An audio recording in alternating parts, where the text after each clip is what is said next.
Welcome to my channel. आज हम accounts का चैप्टर नंबर 2 का टॉपिक ले रहे हैं जिसका नाम है profit and loss appropriation account. इसका हिंदी में होता है नाम लाभ हानि नियोजन खाता। नियोजन करना मीन्स प्लानिंग करना। ओके, अब इसमें हम पढ़ेंगे कि एक्चुअली में profit and loss appropriation account क्या होता है, कब बनाया जाता है।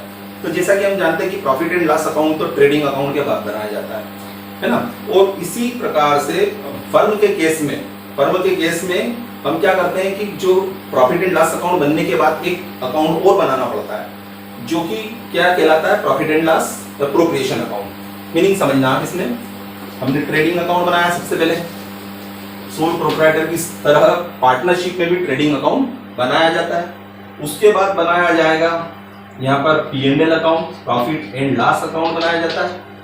फिर उसमें सोल प्रोप्राइटरशिप में क्या होता था कि जो एक ही व्यापारी होता था, मालिक होता था इसके अंदर, तो जो भी प्रॉफिट आता था उसकी कैपिटल में ऐड करते थे।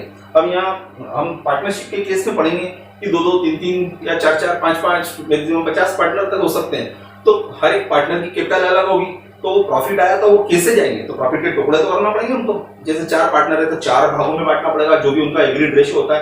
तो ये डिसाइड किया जाता है। तो ध्यान रखना, P&L अकाउंट बन जाता है। उसके बाद यहाँ पर क्या बनेगा, profit and loss appropriation account. Appropriation account इसमें याद रखना हमेशा कि जो पार्टनरशिप फर्म के आउटसाइडर के साथ जो संबंध होते हैं, जैसे कि उसके एम्प्लॉइज हुए या उसके क्रेडिटर्स हुए, है ना, तो उनका रिलेशन काय में आता है, P&L में आता है फर्म का। और यहाँ पर ध्यान रखना, P&L अकाउंट के अंदर किसका रिलेशन आएगा, यहाँ पर फर्म प्लस आउटसाइडर्स, ये P&L के केस में। और P&L एप्रोप्रिएशन अकाउंट में किसका आएगा, फर्म और पार्टनर का, यहाँ आउटसाइडर नहीं आएंगे, यानी firm plus partners, firm plus partners, ये याद रखना हमको यहाँ पर। अब देखो कैसे, सपोज करो हम हमारी फर्म के अंदर कोई एम्प्लॉइज काम कर रहा है, एम्प्लॉय हमारा आउटसाइडर है। ओके, तो एम्प्लॉय को सैलरी देंगे तो वो कहां पे आती है, P&L अकाउंट में आएगी। ओके, अगर हमने किसी व्यक्ति से लोन लिया है तो उसका इंटरेस्ट देंगे तो वो कहां आएगा, P&L अकाउंट में आएगा। ये सब आउटसाइडर हो गए। इस तरह से कई एग्जांपल हो सकते हैं इसके अंदर का। अब P&L एप्रोप्रिएशन में क्या आएगा, अब सपोज करो हमने एम्प्लॉय को सैलरी दी, वो P&L में आ गई, लेकिन पार्टनर अगर कोई एक्टिव है और पार्टनरशिप फर्म में वो पार्टिसिपेट कर रहा है, तो हमने कोई एम्प्लॉय को अपॉइंट नहीं किया, उसकी जगह पार्टनर ने काम देख लिया, तो पार्टनरशिप फर्म में जब पार्टनरशिप डीड में अगर एग्रीड हो जाता है, जैसा कि मैंने पार्टनरशिप डीड में बताया था कि अगर एग्रीड हो तो उसको सैलरी दी जाती है, कमीशन दिया जाता है, बोनस दिया जाता है। तो जितने भी पार्टनर को जो जो देना है, पार्टनरशिप फर्म में पार्टनर को जो जो देना है, जैसे सैलरी देना है, बोनस देना है, कमीशन देना है, जो भी दिया जाना है, वो सब कहां पे आएगा, P&L एप्रोप्रिएशन में। क्यों, क्योंकि फर्म दे रही है किसको, पार्टनर को, तो फर्म और पार्टनर दोनों का रिलेशन किस में आ रहा है, P&L एप्रोप्रिएशन में आया। तो इसलिए अब पार्टनर को अगर सपोज करो ये सैलरी कमीशन दी है, P&L में लिख नहीं सकते हैं। क्यों, क्योंकि वहां पे आउटसाइडर और फर्म का रिलेशन आता है, पार्टनर नहीं है वहां, है ना। तो ये यहाँ पर ध्यान देना था हमको कि पार्टनर को जो जो देंगे वो आएगा। इसके अलावा हमको कोई रिजर्व में ट्रांसफर करना हो कोई रुपए, तो वो भी यहाँ रिजर्व में यहाँ ट्रांसफर नहीं होते, वो भी एप्रोप्रिएशन, यानी प्रॉफिट का एप्रोप्रिएशन करना। तो ये इसीलिए मैंने यहाँ पे लिखा है कि the net profit of the firm is calculated always through the P&L account, यानी P&L अकाउंट के द्वारा ही हमेशा जो नेट प्रॉफिट होता है फर्म का वो कैलकुलेटेड किया जाता है। कहां से किया हमने, P&L अकाउंट से। फिर उसके आगे देखेंगे, in order to show the distribution of profit among the partner, है ना, P&L appropriation account is prepared. यानी P&L एप्रोप्रिएशन अकाउंट क्यों बनाया जाता है और कौन बनाता है, ये फर्म बनाती है। तो ये क्यों बनाया जाता है, देखो यहाँ पे लिखा है, इसलिए मैंने कि पार्टनर, मतलब ये यहाँ पे लिखा P&L appropriation account is prepared कब किया जाता है, in order to show the distribution of profit among the partner, यानी प्रॉफिट जो आएगा हमारा P&L एप्रोप्रिएशन अकाउंट बनाएंगे। और जैसे भी मैंने बताया अभी और बता रहा हूं कि ये P&L appropriation account is credited with net profit of the current year which is taken from profit and loss account. After that interest on drawing will be return in the credit side. Credit side में हम P&L appropriation के interest on drawing भी लिखेंगे। उसके बाद और भी कई चीजें उस प्रॉफिट को लिखेंगे, तो मैं प्रोफार्मा बना के बता देता हूं आपको क्या क्या लिखेंगे। फिर डेबिट में क्या क्या आएगा, डेबिट में आता है पार्टनर को इंटरेस्ट ऑन कैपिटल देते हैं। फर्म की ओर से देखेंगे तो इंटरेस्ट ऑन कैपिटल फर्म के लिए एक्सपेंसेस है, बट पार्टनर के अगर नजरिए से देखते हैं, पार्टनर के आउटलुक से देखते हैं, तो इस कंडीशन में वो पार्टनर के लिए इनकम है ना। तो हम फर्म के लिए नजरिए से देखते हुए सारे अकाउंट डेबिट या क्रेडिट करेंगे। जैसे कि पार्टनर को सैलरी दी, ये फर्म के लिए एक्सपेंसेस है, पार्टनर के लिए उसकी इनकम है ना। तो पार्टनर को सैलरी, बोनस, कमीशन ये देते हैं, सब डेबिट करेंगे। क्रेडिट मैंने बताया इसके अंदर प्रॉफिट और इंटरेस्ट ऑन ड्राइंग आता है जनरली। इसके अलावा और भी कई एडजस्टमेंट आ सकते हैं जो कि P&L ट्रेडिंग अकाउंट में एडजस्टमेंट होना थे, P&L अकाउंट में एडजस्टमेंट होना थे, पर वहां करना भूल गए हम। जैसे कि लॉस बाय फायर हो गया, सपोज करो, तो हमने लिखा नहीं। अब नेट प्रॉफिट लॉस का असर पड़ेगा जब P&L एप्रोप्रिएशन अकाउंट बनाएंगे हम, तो जब हम क्रेडिट में जो प्रॉफिट लेंगे अब उसको एडजस्ट करना पड़ेगा। तो नेट प्रॉफिट वहां पे नेट प्रॉफिट नहीं लिया जाता, वहां एडजस्टेड नेट प्रॉफिट लिया जाएगा। आइए, और उसके बाद जो बैलेंस आएगा वो बैलेंस को पार्टनर्स कैपिटल अकाउंट में ट्रांसफर कर दिया जाता है। यानी वो बैलेंस को हम उनके जो पार्टनर्स के एग्रीड रेशियो है उसमें वो डिस्ट्रीब्यूट कर देंगे, और जो प्रॉफिट का जो पोर्शन आएगा, जितना इतना टोटल प्रॉफिट का जो कंट्रीब्यूशन उनको प्राप्त हुआ है, हिस्सा मिला है, उनको शेयर प्राप्त हुआ है, वो उनके कैपिटल में बैलेंस शीट के अंदर ऐड करके लिखा जाता है, और ड्राइंग होता है वो माइनस कर देते हैं। ओके, तो हम देखते हैं, देखो P&L एप्रोप्रिएशन अकाउंट का फॉर्मेट क्या होता है। और याद रखना, ये जो P&L एप्रोप्रिएशन अकाउंट है, P&L appropriation account is an extension of profit and loss account. Company के केस में अगर आप देखोगे तो P&L अकाउंट के नीचे P&L एप्रोप्रिएशन अकाउंट वहां पे भी लिखा होता है, क्योंकि वहां पे जैसे शेयर होल्डर को हम डिविडेंड देते हैं, रिजर्व में पैसा ट्रांसफर करते हैं, तो सारा का सारा P&L एप्रोप्रिएशन अकाउंट में आता है। और जैसे शेयर ट्रांसफर फीस अगर कंपनी को प्राप्त होती है तो क्रेडिट में आ जाती है, उसमें ओपनिंग क्लोजिंग बैलेंस भी होते हैं। पार्टनरशिप फर्मों में भी ओपनिंग क्लोजिंग बैलेंस होते हैं, लेकिन ध्यान रखना कि जो प्रॉफिट हुआ है जब हमने कैपिटल में ऐड कर दिया तो कहां से ओपनिंग क्लोजिंग बैलेंस आएगा। ओके, चलो अब देखते हैं यहाँ पर P&L एप्रोप्रिएशन अकाउंट का फॉर्मेट क्या होता है। तो यहाँ देखेंगे profit and loss appropriation account. इसमें 4 कॉलम होते हैं, particular amount, particular amount, particulars amount, particulars amount. ये हो गया पर्टिकुलर्स, ये अमाउंट का शॉर्ट फॉर्म ले लिया AMT।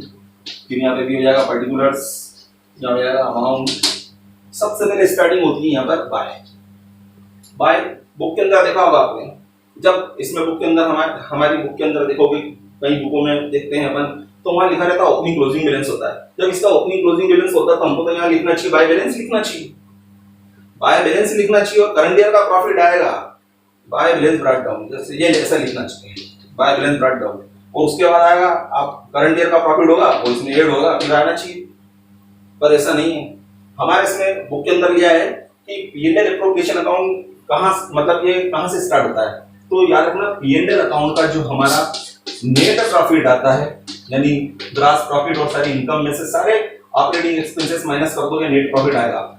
ये जो नेट प्रॉफिट आता है P&L अकाउंट का, ये कहां पे ट्रांसफर किया जाता है, ये इसी के नीचे समझना, एक्सटेंशन है। तो P&L के नीचे ही क्या बन रहा है यहाँ पर, P&L एप्रोप्रिएशन अकाउंट, जस्ट इसके नीचे ये P&L अकाउंट के अंदर ये बंद हो जाता है, और इसी के आगे यहाँ चालू हो जाता है बाय नेट प्रॉफिट, पर बाय बैलेंस आता है।